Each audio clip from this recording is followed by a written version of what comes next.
Welcome back to Mazhathulli creations. ഈ channel നിങ്ങൾ ആദ്യമായിട്ടാണ് കാണുന്നതെങ്കിൽ സബ്സ്ക്രൈബ് ചെയ്യാൻ മറക്കല്ലേ. കാർത്തി മുറിയിലേക്ക് വന്നപ്പോൾ വലിയൊരു സർപ്രൈസ് തന്നെ കാർത്തിക്ക് ഒരുക്കി വെച്ചിരിക്കുകയാണ് മീനാക്ഷി. മുറിയാകെ അലങ്കരിച്ച് വെച്ചിരിക്കുന്നു ബലൂണുകൾ കൊണ്ട്. അവിടെ ഒരു കൺഗ്രാറ്റ്സും എഴുതി വെച്ചിരിക്കുകയാണ്. എല്ലാം കഴിഞ്ഞതിന് ശേഷം തട്ടുംപുറത്തിരിക്കുന്നത് പോലെ മീനാക്ഷി ഷെൽഫിന് മുകളിലായിട്ട് ഒളിച്ചിരിക്കുകയാണ്. മീനാക്ഷിയുടെ ശബ്ദം അവിടെ കേൾക്കുന്നതിനാൽ ആ മുറി മുഴുവനും മീനാക്ഷി അന്വേഷിക്കുകയാണ് കാർത്തി. ഒടുവിൽ മീനാക്ഷി ചിരിക്കുന്നത് കണ്ടിട്ട് കാർത്തി മുകളിലേക്ക് നോക്കിയപ്പോൾ മീനാക്ഷി തട്ടുംപുറത്തിരുന്ന് ചിരിക്കുന്നു.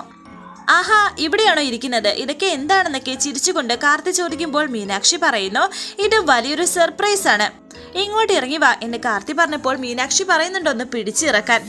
ഇതെങ്ങനെയാ അങ്ങോട്ട് കയറിയത് എന്ന് കാർത്തി വീണ്ടും ചോദിച്ചപ്പോഴേ അത് വലിയൊരു കാര്യം തന്നെയാണെന്ന് പറയുന്നു. ഇങ്ങോട്ട് ചാടിക്കോ, ഞാൻ പിടിച്ചോളാം എന്ന് കാർത്തി. മീനാക്ഷി ചാടാൻ ഒരുങ്ങുന്നു. പെട്ടെന്നൊരു കാര്യം ഓർക്കുകയാണ്. അത് വേണ്ട, ആ സിനിമ ഞാനും കണ്ടിട്ടുണ്ട്, ഒന്ന് പിടിച്ചിറക്കന്നെ ACP എന്ന് മീനാക്ഷി പറയുന്നു. മീനാക്ഷിയെ കാർത്തി താഴേക്ക് ഇറക്കുന്നു. രണ്ടുപേരും റൊമാൻസോടെ പരസ്പരം ഇങ്ങനെ കണ്ണോട് കണ്ട് നോക്കി നിൽക്കുകയാണ്. ഒടുവിൽ കാർത്തി മീനാക്ഷിയെ ചുംബിക്കാനായി ഇങ്ങനെ വരുമ്പോൾ പെട്ടെന്ന് കാർത്തിയെ തള്ളിമാറ്റി മീനാക്ഷി ഓടാൻ തുടങ്ങുന്നു. പെട്ടെന്ന് മീനാക്ഷിയുടെ കയ്യിൽ പിടിക്കുകയാണ് കാർത്തി. പ്രണയത്തോടെ രണ്ടുപേരും വീണ്ടും പരസ്പരം ഇങ്ങനെ നോക്കി നിൽക്കുന്നു. കൺഗ്രാറ്റുലേഷൻസ്, എന്റെ ഭർത്താവിന്റെ ധീരതയിൽ ഞാൻ അഭിമാനം കൊള്ളുന്നു. നാട്ടിൽ നടന്ന ACPയുടെ ഭാര്യയായിട്ട് എനിക്കൊന്ന് വിലസണമെന്ന് മീനാക്ഷി. ഈ മുറി അലങ്കരിക്കാൻ ഒത്തിരി നേരം എടുത്ത് കാണുമല്ലോ എന്ന് കാർത്തി പറയുമ്പോൾ മീനാക്ഷി പറയുന്നുണ്ട്, അമ്മ സഹായിച്ചു, മാത്രമല്ല ഇത് അമ്മയുടെ ഐഡിയ ആണ്, ഇത് മിനിറ്റുകൾ കൊണ്ട് അമ്മയാണ് കളക്ട് ചെയ്തത്. ഇത് കേട്ട് കാർത്തി പറയുന്നു, വെരി ഗുഡ്, ദേവമ്മ ആർട്ടിസ്റ്റ് ആണല്ലോ, മകളും ആർട്ടിസ്റ്റ് തന്നെയാണ്. തിരിച്ചൊരു ബെസ്റ്റ് വിഷസും നേരുന്നുണ്ട്. മീനാക്ഷിയുടെ കയ്യിൽ ചുംബിക്കാണ് കാർത്തി. എന്തായാലും ആ അഡ്വഞ്ചർ സമ്മതിച്ചിരിക്കുന്നു എന്ന് മീനാക്ഷി പറയുമ്പോൾ കാർത്തി പറയുന്നു, ഞാനൊരു പേടിത്തൊണ്ടനാണെന്ന് പറഞ്ഞ് മൈഥിലി എപ്പോഴും എന്നെ കളിയാക്കുമായിരുന്നു. മൈഥിലി അവളോട് പോയി പണി നോക്കാൻ പറ, യൂസ്ലെസ് ബ്ലഡി ഫൂൾ.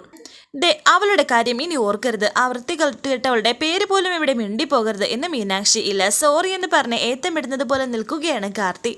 വീണ്ടും രണ്ടുപേരും സന്തോഷത്തോടെ നിൽക്കുന്നു. ACPക്ക് ഞാനില്ലേ എന്ന് മീനാക്ഷി. ഉണ്ടല്ലോ, എൻ്റെ മീനാക്ഷിയാണ് ഇനി എനിക്കെല്ലാം. എത്രമാത്രം ഞാൻ വേദനിപ്പിച്ചിട്ടുണ്ടോ അതിന് 1000 ഇരട്ടിയായി ഞാൻ നിന്നെ സ്നേഹിക്കും. ഇനി മരണം വരെ നമ്മൾ പ്രണയിച്ചു കൊണ്ടേയിരിക്കും. പ്രണയിക്കുന്ന ചിത്രശലഭങ്ങളായി നമ്മളിങ്ങനെ അന്തരീക്ഷത്ത് പറന്നു നടക്കും എന്നൊക്കെ പ്രണയത്തോടെ കാർത്തി മീനാക്ഷിയോട് പറയുമ്പോൾ മീനാക്ഷി പറയുന്നുണ്ട്, ചിത്രശലഭങ്ങൾക്ക് ആയുസ് കുറവായിരിക്കുമെന്ന്. വീണ്ടും കാർത്തി പറയുന്നു, എന്നാലേ നമുക്ക് ലവ് ബേർഡ്സ് ആയിട്ട് ഇങ്ങനെ പറന്നു നടന്നാലോ. പ്രണയമൂത്ത് വട്ടാവലേന്ന് ചിരിച്ചുകൊണ്ട് മീനാക്ഷി പറയുന്നുണ്ട്. പിന്നെ ഈ മീനാക്ഷിക്ക് ചുംബനം കൊടുക്കാൻ കാർത്തികിന് അടുത്തേക്ക് വരുമ്പോൾ കുഞ്ഞ് കരയുകയാണ്. നിരാശയോടെ നിൽക്കുകയാണ് കാർത്തി. ഇതെന്ത് പറ്റി ഈ കുഞ്ഞിന് എന്ന് ചോദിച്ചപ്പോൾ മീനാക്ഷി പറയുന്നു, കുഞ്ഞിന് വിശപ്പാണെന്ന്. ശേഷം കാണിക്കുന്നത് വൈശാഖിന്റെ വീട്ടിൽ. വൈശാഖാണെങ്കിൽ പുറത്ത് നിൽക്കുന്നു. കുറച്ച് താമസിച്ച് തന്നെയാണ് വന്നിരിക്കുന്നത്. താരക പണിക്കർ വാതിൽ തുറന്നു. നീ എന്താ മോനെ ഇത്രയും വൈകിയെന്ന് ചോദിച്ചപ്പോൾ ഇത്തിരി വൈകിപ്പോയെന്ന് വൈശാഖ് പറയുന്നു. എന്നും വൈകുന്നുണ്ട് എന്ന് താരകയും പറയുന്നുണ്ട്. വലിയ പാടുപെട്ട് ആടിയാണ് വൈശാഖ് അങ്ങോട്ടേക്ക് പോകുന്നത്. എന്താടാ നീ കള്ള് കുടിച്ചിട്ടുണ്ടോ എന്ന് താരക ചോദിക്കുന്നുണ്ട്. കള്ളന്തിനാ ഞാൻ കുടിക്കുന്നത്, കുറച്ച് ബ്രാൻഡി കുടിച്ചിട്ടുണ്ട് എന്ന് വൈശാഖ് പറഞ്ഞപ്പോൾ വീണ്ടും താരക പറയുന്നു, എൻ്റെ പൊന്നു മോനെ നീ എന്തിനാ ഇങ്ങനെ കൂട്ടുകൂടി കുടിക്കുന്നത്? ഒരു കുപ്പി ഇവിടെ വാങ്ങിച്ചു വെച്ച് കുടിച്ചൂടെ, അതിൽ ഒരു അന്തസ്സില്ലേ? അത് ശരിയാവില്ല എന്ന് വൈശാഖ്. നിൽക്കട അവിടെ. എടാ അച്ഛനടുത്ത് കുടിക്കുമെന്ന് പേടിച്ചിട്ടാണോ? എടാ അങ്ങേര് തൊടില്ല, തൊട്ടാലേ അങ്ങേര് വിവരം അറിയുമെന്ന് താരക. അതൊന്നും വേണ്ടമേ, ആ മൈഥിലി സമ്മതിക്കില്ല എന്ന് വൈശാഖ്. അവളെ പോവാൻ പറയടാ, പെണ്ണുങ്ങളെ വരച്ച വരയിൽ നിർത്താൻ പഠിക്കണം എന്നെ താരക പറയുന്നു. അല്ല അവൾ എവിടെയെന്ന് വൈശാഖ് ചോദിച്ചപ്പോൾ താരക വീണ്ടും പറയുന്നു, അവള് പോത്തുപോലെ കിടന്നുറങ്ങുക. നീ ചെവിക്കല് തെറിക്കും പോലെയല്ലേ അവളുടെ കരണത്തിട്ടൊന്ന് കൊടുത്തത്? അവളുടെ കണ്ണിനെ പൊന്നീച്ച പറന്നു കാണും. എൻ്റെ പൊന്നു മോനെ നീ ഇങ്ങനെയൊന്നും തല്ലല്ലേ. അവള് വല്ലതും തൂങ്ങിയാലേ അങ്ങ് തീരും. നമ്മുടെ ജീവിതം പിന്നെ തൂക്കിക്കൊണ്ട് നടക്കേണ്ടി വരും, അതോർത്തോ. അപ്പോഴത്തെ ദേഷ്യത്തിന് എൻ്റെ കൺട്രോൾ അങ്ങ് പോയി, അതുകൊണ്ടാ കൊടുത്തതെന്ന് വൈശാഖ്. നീ പോയ പിറകെ അവളെ ആരോടും ഒന്നും മിണ്ടാതെ അവളെ മുറിക്കകത്ത് കയറി ഒറ്റക്കിടപ്പ ആഹാരം പോയിട്ട് പച്ച വെള്ളം പോലും കുടിച്ചിട്ടില്ല എന്ന് താരക. അവൾക്കത് വേണ്ടതാമ്മേ, എപ്പോൾ നോക്കിയാലും കാർത്തി. അവനെ പ്രശംസിക്കാനും അവനെക്കുറിച്ച് സംസാരിക്കാനുമായി അവൾക്ക് നേരമുള്ളൂ. അങ്ങനെയാണെങ്കിൽ അത് മുളയിലേ നുള്ളേക്കണം. അതൊന്നും ശരിയല്ല. അവൾക്കിപ്പോൾ തോന്നും നിന്നേക്കാൾ ഭേദം അവനാണെന്ന്. ഈ ചാടി നടക്കുന്ന പെണ്ണുങ്ങളുടെ സ്വഭാവം അതാണ്. വേലിച്ചാടിയ കന്നാലിയെ മതിലും ചാടും, പിന്നെ ഗോപുരം വഴി ചാടും, സൂക്ഷിക്കണം. അല്ല ഇനി എന്താ നിന്റെ ഫ്യൂച്ചർ പ്ലാൻ എന്നെ താരക ചോദിച്ചപ്പോൾ വൈശാഖ് പറയുന്നു, അല്ല ഇത് ഒരു സിനിമയിലെ ഡയലോഗല്ലേ, നീ ആ സിനിമ കണ്ടതാണോ? ഞാൻ ഇന്ന് കണ്ടതേ ഉള്ളൂ എന്ന് താരക. അല്ല ഇനി നിന്റെയും മൈഥിലിയുടെയും പ്ലാൻ എന്താണെന്നാ ഞാൻ ചോദിച്ചത്. ആദ്യം ഈ കാർത്തികുമായിട്ടുള്ള ഇവളുടെ വിവാഹമോചനം നടത്തണം, ഇല്ലെങ്കിൽ അത് വലിയ പുലിവാലാകും. വിവാഹമോചനം നടത്തിയിട്ട് വേണം അടുത്ത കാര്യങ്ങൾ തീരുമാനിക്കാനെന്ന് വൈശാഖ്. നീയ അവളുടെ വിവാഹമോചനം കഴിയുന്നത് വരെയെങ്കിലും അവളെ തല്ലുന്നതൊന്നും നിർത്ത്. അതിനുശേഷം ഒരു താലി കെട്ടി അവളെ നിന്റെ ഭാര്യയാക്ക്.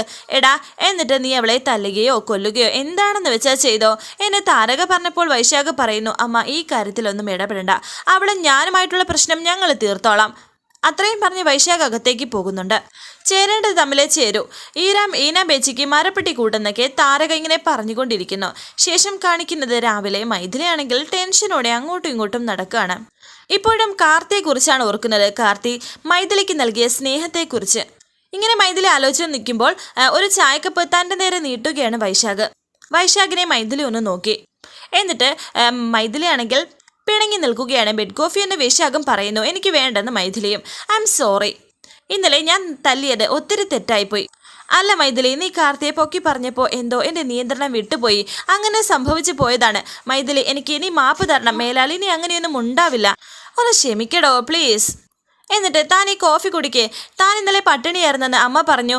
ആദ്യം താൻ ഇത് കുടിക്കേ എന്നൊക്കെ പറഞ്ഞ് വൈശാഖ് മൈഥിലിയെ കോഫി കുടിക്കാൻ നിർബന്ധിക്കുകയാണ്. ഒടുവിൽ മൈഥിലി ആ കോഫി വാങ്ങിച്ച് കുടിക്കുന്നുണ്ട്. അടിയേറ്റത് കവിളത്താണെങ്കിലും ഹൃദയത്തിലാണ് കൊണ്ടത്. മനസ്സിലേറ്റ മുറിവ് അത്ര പെട്ടെന്ന് മാറില്ല വൈശാഖെ. ഇന്നലെ രാത്രി ഞാൻ ഒരുപോലെ കണ്ണടച്ചിട്ടില്ല. മാനസികമായി ഞാനാകെ തകർന്നു പോയി. നിന്നോടൊപ്പം ഇറങ്ങി തിരിച്ചത് ഒരു ശരിയായ തീരുമാനമാണോ എന്ന് വരെ ഞാൻ ചിന്തിച്ചു പോയി. ഇത് കേട്ട് വൈശാഖ് പറയാൻ പോവുകയാണ്. എന്നാൽ പറയാൻ പറ്റുന്നില്ല മൈഥിലിയുടെ ആ നോട്ടത്താൽ. നിന്റെ കൂടെ ഇറങ്ങി തിരിച്ച അന്ന് മുതൽ ഇന്ന് വരെയുള്ള അനുഭവങ്ങൾ വേദനിപ്പിക്കുന്നത് തന്നെയാണ്.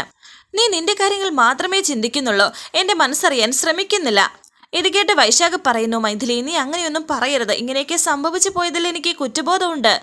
അതിൻ്റെ പേരിൽ എനിക്ക് തെറ്റ് പറ്റിയിട്ടുണ്ട്. നീ അത് മറക്കണം. ഞാൻ ഇനി മുതൽ പുതിയൊരാളായിട്ട് മാറുകയാണ്. ഞാനും നീയും തമ്മിലുള്ള വിവാഹം ഒരു വലിയ ശരിയാണെന്ന് ഞാൻ നിന്നെ ബോധ്യപ്പെടുത്തി തരും. അതിന് ഒരു അവസരം നീ എനിക്ക് തന്നാൽ മതി. എനിക്കൊരു ജോലി ഇല്ലാത്തതായിരുന്നു നിന്റെ പ്രശ്നം. നമ്മുടെ സന്തോഷത്തോടെ ജീവിക്കണമെങ്കിൽ എനിക്കൊരു ജോലി വേണം. ജോലി കിട്ടിയെന്ന് വൈശാഖ് പറഞ്ഞപ്പോൾ സന്തോഷത്തോടെ മൈഥിലി ചോദിക്കുന്നു, എന്ത് ജോലിയെന്ന്. വൈശാഖ് വീണ്ടും പറയുന്നു, കേൾക്കുമ്പോൾ അതൊരു ചെറിയ ജോലിയായിട്ട് തോന്നിയേക്കാം, പക്ഷേ ഏത് ജോലിക്കും തയ്യാറായി നടന്ന അത് എനിക്ക് ഒരു വലിയ ജോലി തന്നെയാണ്. ഒരു ട്രാവൽസ് കമ്പനിയിൽ അവരുടെ വാഹനം ഓടിക്കുന്ന ഒരു ജോലി ഞാൻ ഏറ്റെടുത്ത് കഴിഞ്ഞു. എൻ്റെ ജോലിയാൽ എന്താ മൈഥിലി, നമുക്ക് സന്തോഷമായിട്ട് ജീവിച്ചാൽ പോരെ. ഇത് കേട്ട് മൈഥിലി പറയുന്നു, മതി, അത് മതി. എനിക്കും കൂടി ഒരു ജോലി കിട്ടിയിരുന്നെങ്കിൽ വളരെ നന്നായിരുന്നു. അതിന് ഞാൻ ശ്രമിക്കുന്നുണ്ട്. നീ ധൈര്യമായിട്ടിരിക്കെ, ഞാനത് ശരിയാക്കി തരാമെന്ന് വൈശാഖ്. വളരെ സന്തോഷത്തോടെ മൈഥിലി പറയുന്നു, എനിക്ക് സന്തോഷമായിടാ, ഒരുപാട് സന്തോഷമായി. നമ്മുടെ കഷ്ടകാലങ്ങളെല്ലാം മാറാൻ പോവുകയാണ് എന്നെ മൈഥിലി പറഞ്ഞപ്പോൾ വൈശാഖ് പറയുന്നു, എൻ്റെ മൈഥിലിയുടെ മുഖം എപ്പോഴും ഇങ്ങനെ തെളിഞ്ഞിരിക്കുന്നത് എനിക്ക് കാണണം, ഒരു വിളക്ക് പോലെ. ഇരിക്കട്ടെ, സന്തോഷത്തോടെ നിൽക്കുകയാണ് മൈഥിലി. പിന്നെ മറ്റൊരു കാര്യം, നീ ലീഗലായിട്ട് ഇപ്പോഴും കാർത്തിയുടെ ഭാര്യയാണ്. അത് മാറ്റണം. വിവാഹമോചനത്തിലുള്ള പെറ്റീഷൻ നമുക്ക് ഫയൽ ചെയ്യാം. അതിന് നമുക്ക് ആദ്യം ഒരു അഡ്വക്കേറ്റിനെ കാണണം. എൻ്റെ മോള് വേഗം കുളിച്ച് റെഡിയാവും, നമുക്ക് പോകണം. ഇനി തന്നെ എനിക്ക് ജോലിയിലും കയറണം, വേഗം റെഡിയാവെന്ന് പറയുന്നു. ശരിയെന്ന് പറഞ്ഞിട്ട് മൈഥിലി റെഡിയാവാൻ തുടങ്ങുകയാണ്. മൈഥിലി കുളിക്കാൻ പോയ സമയം ആ വളവൂരി അവിടെ വെക്കുകയാണ്. അത് വൈശാഖ് അടിച്ചു മാറ്റുകയും ചെയ്യുന്നു. മൈഥിലി, ഒരു ഫ്രണ്ട് എന്നെ കാണാൻ വന്നിരിക്കുന്നു, ഞാൻ പോയിട്ട് വരാമേ എന്ന് പറഞ്ഞിട്ട് ആ വളയുമായി അവിടെ നിന്ന് എസ്കേപ്പായി പോവുകയാണ് വൈശാഖ്. ഇതേ സമയം ചെമ്പകമംഗലത്ത് മൈഥിലി ബെഡ്ഷീറ്റൊക്കെ മടക്കായിരുന്നു. പെട്ടെന്ന് കാർത്തി പിന്നിലൂടെ വന്ന് കണ്ണ് പൊത്തിയിട്ട് ഇങ്ങനെ നിൽക്കുകയാണ്. ആരാണെന്ന് മൈഥിലി ചോദിച്ചപ്പോൾ സ്വരം മാറ്റി കാർത്തി പറയുന്നു, കൊള്ളക്കാരനാണ്. ഉള്ള സ്വർണ്ണം മുഴുവനും ഇങ്ങെടുക്കുക. കൊള്ളക്കാരൻ്റെ ശബ്ദം എന്താ, കാക്ക കരയുന്നത് പോലെ? അത് മാത്രമല്ല, കൈ മഞ്ഞു പോലെയുണ്ടല്ലോ. ഇത് കൊള്ളക്കാരനല്ലെങ്കിൽ പിന്നെ ആരായിരിക്കുമെന്ന് കാർത്തി വീണ്ടും സ്വരം മാറ്റി പറയുകയാണ്. ആളൊരു കൊള്ളക്കാരൻ തന്നെയാണ്, മീനാക്ഷിയുടെ ഹൃദയം കട്ടോണ്ട് പോയ കൊള്ളക്കാരൻ. കൈയെടുത്ത് മാറ്റി SCP. ഈ കണ്ണുപൊത്തി കളയൊക്കെ വെരി വെരി ഓൾഡ്. ഇതൊക്കെ പ്രേമമുണ്ടായ കാലത്തുള്ള നമ്പറാണ്. ഇത് കേട്ട് കാർത്തി ഒരു ടെൻഷനോട് ചോദിക്കുന്നു, പ്രേമമുണ്ടായ കാലത്ത് ആരെ പ്രേമിച്ചു? പ്രേമമുണ്ടായത് ലോകത്തിന്റെ ആരംഭത്തിലാണ്. അന്ന് കടലും കരയും ഒക്കെയല്ലേ ഉള്ളൂ. കടൽക്കരയെ പ്രേമിച്ചു. ഓഹോ, അങ്ങനെയാണോ പ്രേമമുണ്ടായതെന്ന് കാർത്തി ചോദിക്കുന്നു. ACPക്ക് ഈ ന്യൂജൻ റൊമാൻസ് ഒന്നും അറിയില്ല. കാർത്തി പറയുന്നു, എനിക്ക് പ്രണയിക്കാനൊന്നും അറിയില്ലല്ലോ മീനാക്ഷി. ഈ പോലീസ് ട്രെയിനിങ്ങിൽ തന്നെ ഞാൻ മുരടനായിപ്പോയി. ഞാനൊരു പ്രേമിസ്റ്റ് ആവണമെങ്കിൽ ഇനി എന്തൊക്കെ ട്രെയിനിങ് വേണം? ഇത് കേട്ട് മീനാക്ഷി പറയുന്നു, ആദ്യം വേണ്ടത് നല്ല മുല്ലപ്പ് പോലത്തെ വാക്കുകളാണ്. അതിനെ ഞാനിപ്പോൾ എന്ത് ചെയ്യും? എൻ്റെ വായിൽ നിന്ന് വരുന്നത് ഷട്ട് ബ്ലഡി റാസ്കൽ എന്ന പോലത്തെ വാക്കുകളാണ്.